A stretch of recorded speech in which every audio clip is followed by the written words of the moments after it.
اللي ما أننا حد يرشقين يا دولة فدرالك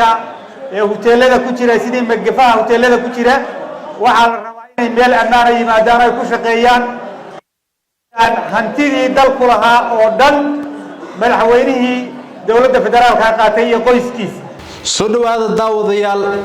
war umada Soomaaliyeed aysan ku qanacsaneen misna aysan ku farxin sidoo kalena dadka qaarkood ay u arkaan war malgiis galay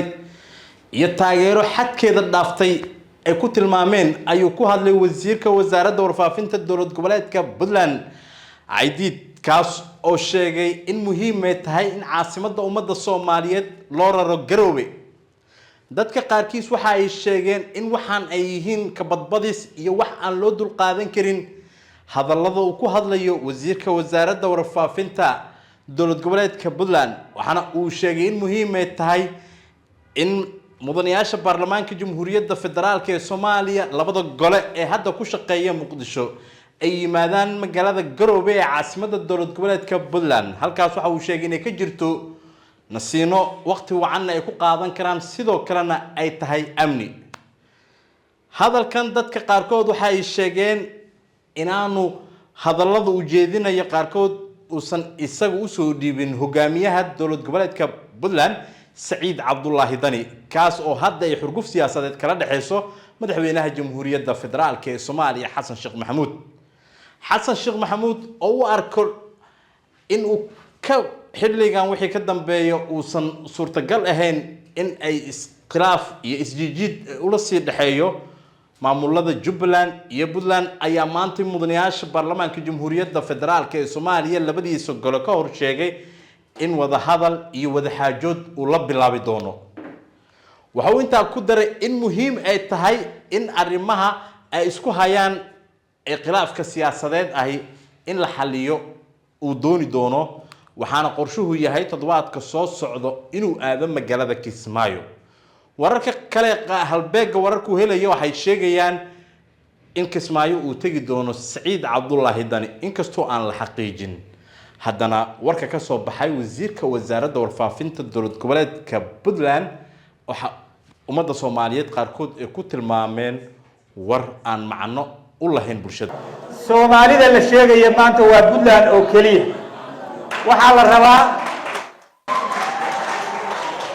waxa loo baahan yahay si Soomaali u xorowdo dowlad Soomaaliyeedna u soo noqoto caasimadda Soomaaliya inay Garowe u soo wareegto اللي ما أننا حد يرشقين يا دولة فدرالك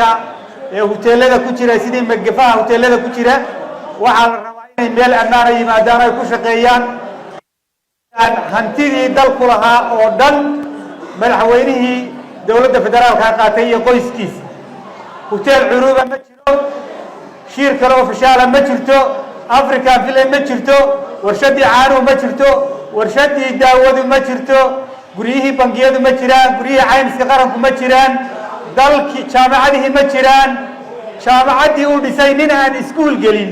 nin PhD dumiyay oo iibsaday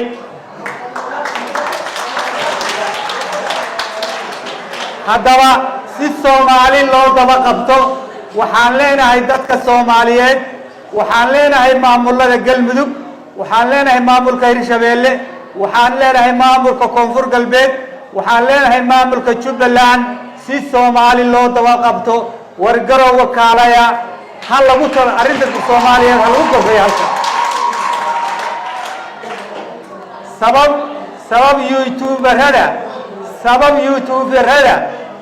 YouTuberada iyo social media qaaqlayaashooda madaxweynaha dowladda Soomaaliya uu fariin ugu diray waxaan doonayaa arko Saciid Dani iyo Axmed Madoobe ma taalo meesha ay waxa taala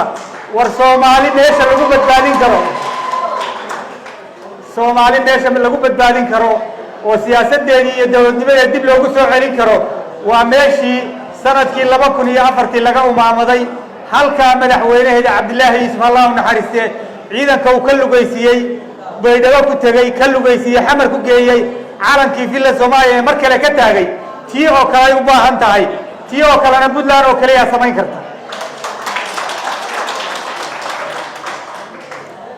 waxaan maqlayay shalay professor Xildhibaan Dalxe oo qiiraysan oo leh xabar buu joogaa Soomaalida la sheegay maanta waa Puntland oo kaliya waxa la rabaa waxa loo baahan yahay si Soomaali u xorowdo dawlad Soomaaliyeedna u soo noqoto caasimadda Soomaaliya inay Garowe u soo wareegto wakiilada dawladda Puntland mayorka degmada iyo xigeenadiisa barasaabka iyo xigeenadiisa agaasimayaasha guud saraakiisha oo ay ku jiraan taliyihii hore ee ciidanka qalabka Soomaaliyeed waxa milay Siciideere waad ka leeyahay caawina darajada inuu noqday taliyaha guud ee ciidanka qaranka Soomaaliyeed caawina waxa ku soo celcelinaysan inuu ahaa taliyaha ciidanka Puntland oo kaliya taliyihii hore ciidanka booliska Puntland General Muxyidiin General Cabdi Shukri taliyihii hore nabad sugidda Puntland alla taliyaasha madaxweynaha oo ku jiro saaxiibkay samafalaha Puntland شاوع دقة ديرة سراشي سكالة يلا تلياشا لتلي أحمد هرّة حبلها هي صحافة حبله وحويان وعينا كوجم إنسان إذا ما يقرب كمرك الله جرّبه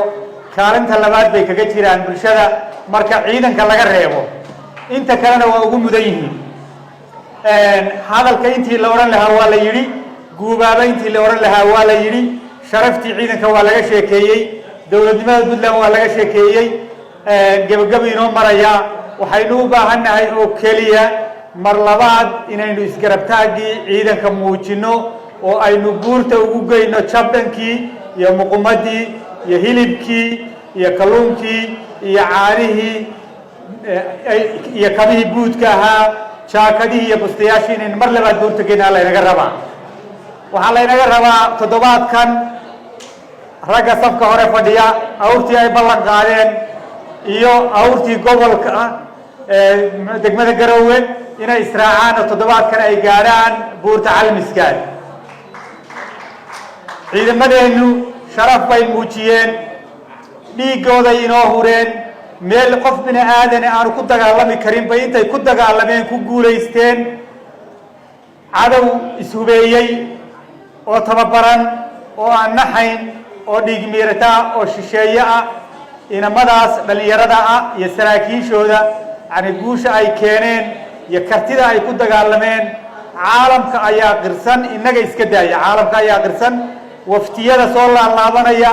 ee boosaaso ka soo degaya ee maartay ciidamada maartay Africoma ee safiirada Ingiriiska iyo Mareykanka iyo European Unionka waxa ay u soo noqonayaan waxa weeyaan dawladnimada iyo adkaysiga aynu muujinay